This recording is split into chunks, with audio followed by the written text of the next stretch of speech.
Welcome to Bangalore சமையல். இன்றைக்கி நம்ம பார்க்க போகிற சமையல் என்னென்னா, புளிச்சக்கீரை வச்சு நம்ம செய்ய போகிறோம். புளிச்சக்கீரை பச்சடி. இது உடம்புக்கு இந்த வெயில் நேரத்தில் உடம்புக்கு குளிர்ச்சியாகவும் இருக்கும். விட்டமின் சி உடம்புக்கு தேவையானது எல்லாமே இதுலேருந்து கிடைக்கும். நமக்கு ஆரோக்கியமான உணவை நம்ம இன்றைக்கி செய்ய போகிறோம். அதற்கு தேவையான பொருட்கள் என்னென்னு பார்க்கலாம். முதலாவது புளிச்சக்கீரை சுத்தமாக கழுவி எடுத்து வச்சுருக்குறோம். பச்சை மிளகாய் எடுத்துக்கிறோம், பூண்டு, வெங்காயம், இது நாளையும் போட்டு நம்ம முதலாவது வேக வைக்க போகிறோம். ஆயிலில் வேக வச்சுட்டு அப்புறம் தாளிப்பு கொடுக்குறோம். அதற்கு தேவையான பொருட்கள் என்னென்னு பார்க்கலாம்.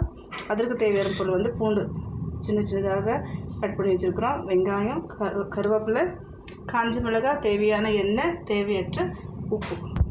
எப்படி செய்யறதுன்ட்டு பார்க்கலாம். இப்போ பாருங்கள், நம்ம ஸ்டவ் பற்ற வச்சுட்டு கடாய் வச்சுட்டு எண்ணெய் ஊற்றுறோம். தேவையான எண்ணெய் கொஞ்சமாக இதில் ஊற்றிங்க. திரும்ப தாளிப்புக்கு வேறு எண்ணெய் சேர்க்கணும். எண்ணெய் சூடானதுமே பூண்டு போட போகிறோம்.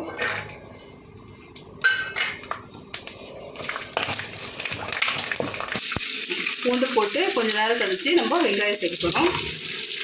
வெங்காயம் கொஞ்சம் நேரம் வதக்கலாம். இப்போ பூண்டு வெங்காயம் நல்லா வதக்கின பிறகு பச்சை மிளகாய் சேர்க்க போகிறோம்.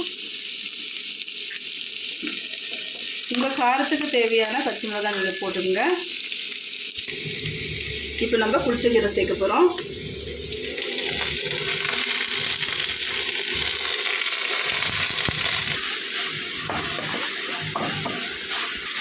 இது பாருங்கள், கீரை சேர்த்தாச்சு. சேர்த்து நல்லா நம்ம மிக்ஸ் பண்ணி கொடுத்துருல 5 நிமிஷம் இதே போல் கையாட்டாமல் நம்ம வதக்கிறதுனால இந்த மாதிரி ஆயிடுச்சு. இன்னும் ஒரு 5 நிமிஷத்தில் இது வேந்துடும்.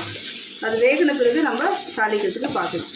இப்போ நம்ம நல்லா வதக்கிட்டு வேறு பாத்திரத்தில் ஆறுறதுக்கோசரம் வச்சுருக்கிறோம். இது ஆறின பிறகு நம்ம பார்க்கலாம். இதை மிக்ஸி ஆறிடுச்சு. நம்ம தாளிக்கிறதுக்கு கடாய் வச்சுருக்கிறோம்.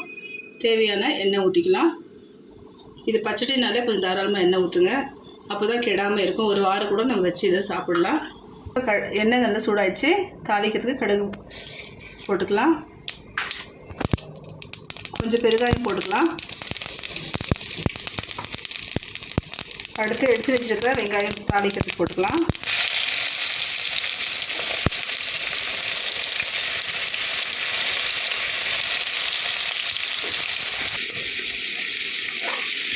அடுத்து நம்ம பூண்டு சேர்த்து போகிறோம். கொஞ்சம் நேரம் ஃப்ரை பண்ணிவிட்டு அடுத்து சேர்க்கலாம். அடுத்து நம்ம காஞ்ச மிளகாய், கருவேப்பிலை எடுத்து வச்சுருக்கோம், அதையும் சேர்த்துக்கலாம். சேர்த்துட்டு நல்லா ஃப்ரை பண்ணிவிட்டு அரைச்சி வச்சுக்கிற புளிச்சக்கீரையை சேர்த்துக்கலாம். நம்ம அரைச்சி வச்சுக்கிற புளிச்சக்கீரையை நம்ம இதில் சேர்த்துக்கலாம். நைஸாக அரைச்சி வச்சுருக்கோம். நீங்களும் அதே மாதிரி அரைச்சிட்டு சேர்த்துக்குங்க. இப்போ நல்லா மிக்ஸ் பண்ணி கொடுத்துடலாம்.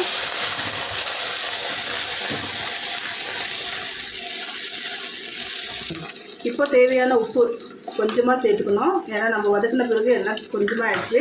அதுக்கு ஏற்ற உப்பு நம்ம சேர்த்துக்கின்னு டேஸ்ட் பார்க்கலாம்.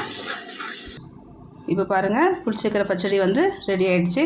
நீங்கள் கூட வீட்டில் இதே மாதிரி செஞ்சு பார்த்துட்டு எப்படி இருக்குன்னு சொல்லிட்டு கமெண்ட் பண்ணுங்கள், லைக் பண்ணுங்கள், ஷேர் பண்ணுங்கள். தேங்க்யூ ஃபார் வாட்சிங்.